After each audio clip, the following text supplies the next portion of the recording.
S ನೋಡಿ, ಕೊಪ್ಪಳದ ಶ್ರೀ ಗವಿಸಿದ್ದೇಶ್ವರ ರಥೋತ್ಸವಕ್ಕೆ ಇದೀಗ ಕೌಂಟ್ ಡೌನ್ ಶುರುವಾಗಿದೆ. ಸಂಜೆ 5:30ಕ್ಕೆ ಕೊಪ್ಪಳದ ಶ್ರೀ ಗವಿಸಿದ್ದೇಶ್ವರ ಉತ್ಸವಕ್ಕೆ ಚಾಲನೆ ಸಿಗುತ್ತೆ.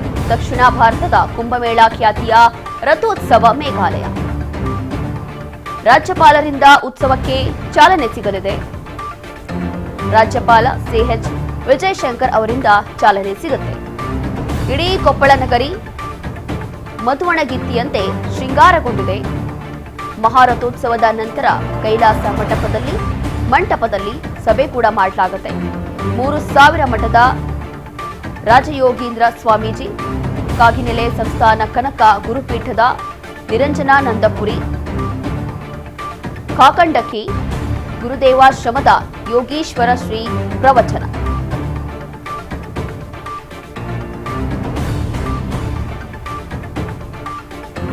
ಕೊಪ್ಪಳದ ಶ್ರೀ ಗವಿಸಿದ್ದೇಶ್ವರ ರಥೋತ್ಸವಕ್ಕೆ ಇದೀಗ ಕ್ಷಣಗಣನೆ ಶುರುವಾಗಿದೆ. ಇವತ್ತು ಸಂಜೆ 5:00ವರೆಗೆ ಕೊಪ್ಪಳದ ಶ್ರೀ ಗವಿಸಿದ್ದೇಶ್ವರ ಉತ್ಸವಕ್ಕೆ ಚಾಲನೆ ಸಿಗುತ್ತೆ.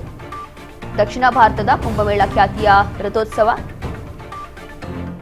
ರಾಜ್ಯಪಾಲರಿಂದ ಉತ್ಸವಕ್ಕೆ ಚಾಲನೆ ಸಿಗಲಿದೆ.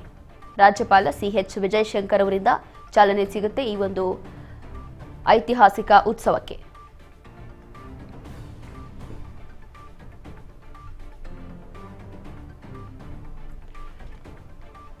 ರಾಜ್ಯಪಾಲರಿಂದ ಉತ್ಸವಕ್ಕೆ ಚಾಲನೆ ಸಿಗಲಿದೆ.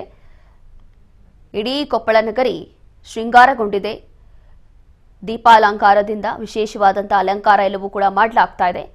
ಮಹಾರಥೋತ್ಸವದ ನಂತರ ಕೈಲಾಸ ಮಂಟಪದಲ್ಲಿ ಸಭೆ ಕೂಡ ಆಗುತ್ತೆ.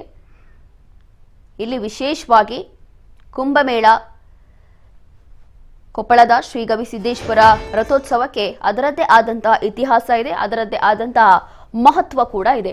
ಲಕ್ಷಾಂತರ ಭಕ್ತರು ಈ ಒಂದು ರಥೋತ್ಸವಕ್ಕೆ ಆಗಮಿಸ್ತಾರೆ, ಕಣ್ ತುಂಬಿಕೊಳ್ಳಕ್ಕೆ ಕಾಯ್ತಿರ್ತಾರೆ. ಹಾಗಾಗಿ ಇದೀಗ ಇವತ್ತು ಈ ಒಂದು ಅದ್ಭುತವಾದಂತಹ ಕಾರ್ಯಕ್ರಮಕ್ಕೆ ಚಾಲನೆ ಸಿಗುತ್ತೆ.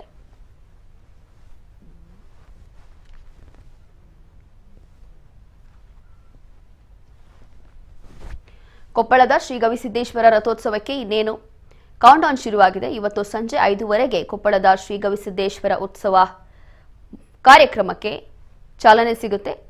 ದಕ್ಷಿಣ ಭಾರತದ ಕುಂಭಮೇಳ ಖ್ಯಾತಿಯ ರಥೋತ್ಸವ ಮೇಘಾಲಯ. ಇಲ್ಲಿ ಈ ಒಂದು ಮೇಘಾಲಯಕ್ಕೆ, ಈ ಒಂದು ರಥೋತ್ಸವಕ್ಕೆ ಅದರದ್ದೇ ಆದಂತಹ ಇತಿಹಾಸ ಇದೆ, ಅದರದ್ದೇ ಆದಂತಹ ಮಹತ್ವವೂ ಇದೆ. ಹಾಗಾಗಿ ಇಡೀ ಸುತ್ತಮುತ್ತ ಕೊಪ್ಪಳ ಏನಿದೆ ಅತಿ ವಿಜೃಂಭಣೆಯಿಂದ ಈ ಒಂದು ಉತ್ಸವವನ್ನು ಆಚರಿಸಲಾಗುತ್ತೆ. ಈ ಒಂದು ಕಾರ್ಯಕ್ರಮವನ್ನು ಅತಿ ವಿಜೃಂಭಣೆಯಿಂದ ಪ್ರತಿ ವರ್ಷ ಆಚರಣೆ ಮಾಡಲಾಗುತ್ತೆ. ಹಾಗಾಗಿ ಈಗಾಗಲೇ ಎಲ್ಲಾ ರೀತಿಯಾದಂತಹ ತಯಾರಿಗಳು ಕೂಡ ನಡೀತಾ